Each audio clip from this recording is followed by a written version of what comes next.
அதுதானே எதிரிகளுக்கு பொறாமை, அதுதானே எதிரிகளுக்கு. ஆட்சி அதிகாரத்தில் திமுக இருக்கலாம், அதிமுக இருக்கலாம், இன்றைக்கும் இருக்கிறது திராவிட முன்னேற்ற கழகம். ஆனால் அதற்கு தளம் அமைத்து இதை செய்ய வேண்டும் என்று சொல்லுகிற இயக்கம் பொது உடைமை இயக்கங்கள் என்பதை என்றைக்கும்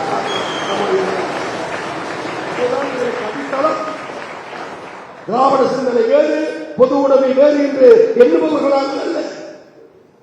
திராவிட சிந்தத்தினுடைய தளம் பொது தளம், எங்களுடைய பொது உடைமை இயக்கங்கள்.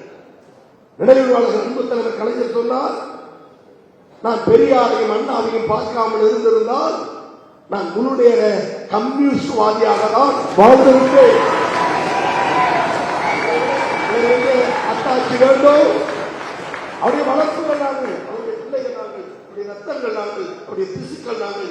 எங்கள் கரம் எப்போதும் தோழமையுடைய பொது உடைமை இயக்கங்களை சார்ந்திருக்கும் சார்ந்திருக்கும் சார்ந்திருக்கும் சார்ந்திருக்கும். அச்சத்தில் அதுதானே எதிரிகளுக்கு பொறாமை, அதுதானே எதிரிகளுக்கு.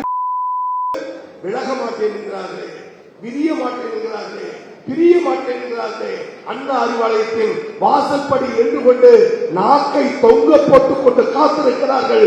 ஆனால் தமிழ்நாட்டு முதலமைச்சர் தோழர்கள் கரத்தை பிடித்து நாம் ஒன்றுபட்டால் இந்தியாவுக்கு வெளிச்சம் என்று தமிழ்நாடு வெளிச்சம் போட்டு காட்டுகிறது என்று சொன்னால் நம்முடைய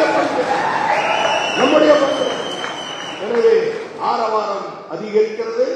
பொது உடைமை சித்தாந்தங்கள் உள்ள நீங்கள் இன்னும் சொல்ல வேண்டுமென்றால் திராவிட இயக்கங்களுக்கும் பல கருத்துக்களை அள்ளி தருகிற பொது உடைமை இயக்க தலைவர்கள் தமிழகத்தில் உண்டு.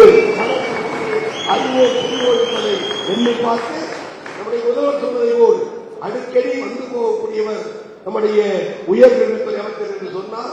அடிக்கடி அடிக்கடி அடிக்கடி என்பதை என் ஆயுள் காலம் முழுவதும் முதல்வர் அவர்களை நீங்கள் பயன்படுத்திக் கொள்ளலாம். எத்தனை முறை அழைத்தாலும் மாணவர் நலன் காக்க இந்த கோவி செல்லியன் ஓடோடி வருவான் வருவான் வருவான். செய்திகளை உடனுக்குடனும் துல்லியமாகவும் தெரிந்து கொள்ள சப்ஸ்கிரைப் பண்ணுங்க.